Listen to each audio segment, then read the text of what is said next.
Bonjour, je suis le Dr Madani, merci de me retrouver sur le canal Aloha Santé. J'aimerais aujourd'hui vous parler du traitement médicamenteux contre l'obésité. Alors depuis quelque temps, j'ai pas mal de personnes qui viennent consulter au cabinet pour avoir en fait une prescription de médicaments pour maigrir. Et cette vidéo est là en fait pour remettre un peu les choses en perspective. Alors tout d'abord, commençons par les règles de base. Le traitement médicamenteux contre l'obésité est un traitement adjuvant et il n'a de sens qu'en complément. Complément de quoi? D'une alimentation saine, d'une activité physique régulière et d'un changement des habitudes de vie, évidemment. De plus, vous devrez avoir, si vous aimeriez avoir cette médication, avoir une discussion avec votre médecin de famille afin en fait de mettre en balance les risques versus les bénéfices des médicaments pour maigrir. Et surtout pour clarifier le rôle que joue réellement le médicament dans la perte de poids globale. Et le but de cette vidéo aujourd'hui est de vous informer sur ce sujet.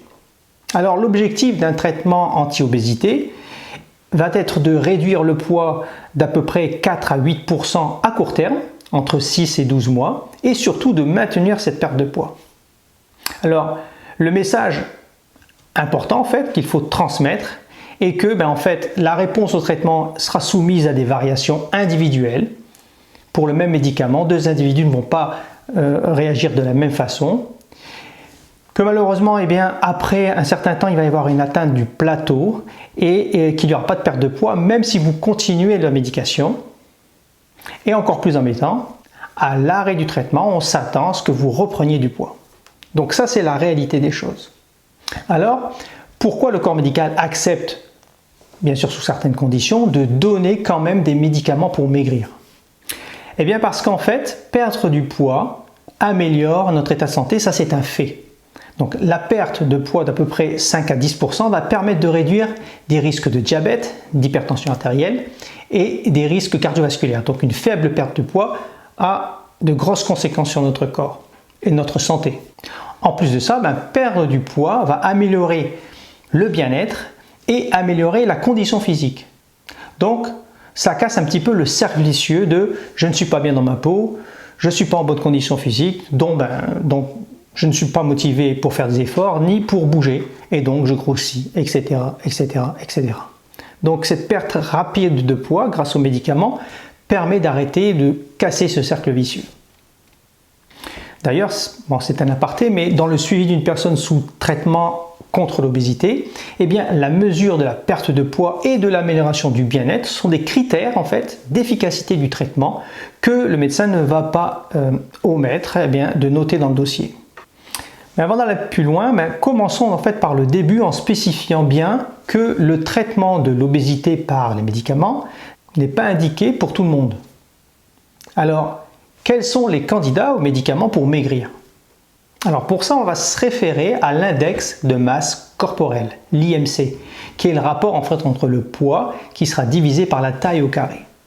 Alors si vous êtes une personne avec un IMC qui sera supérieur à 30 kg par mètre carré, donc élevé, ce qui est la définition de l'obésité, ou un IMC un peu plus bas, entre 27 et 29,9, donc moins élevé, mais avec malheureusement des comorbidités comme l'hypertension artérielle, le diabète ou le cholestérol, et qu'en plus de ça, il y a eu un échec précédemment dans l'atteinte des objectifs d'une perte de 5% du poids entre 3 et 6 mois, juste avec les modifications des habitudes de vie, alors oui, vous êtes éligible au traitement médicamenteux. Alors concrètement, l'objectif fixé de perte de poids avec les médicaments est une perte de plus de 2 kg le premier mois, donc 1 livre à peu près chaque semaine, et une perte de 5% de son poids initial entre 3 et 6 mois, donc assez rapidement, et surtout que cette perte de poids persiste dans le temps. C'est ça qu'on attend avec les médicaments.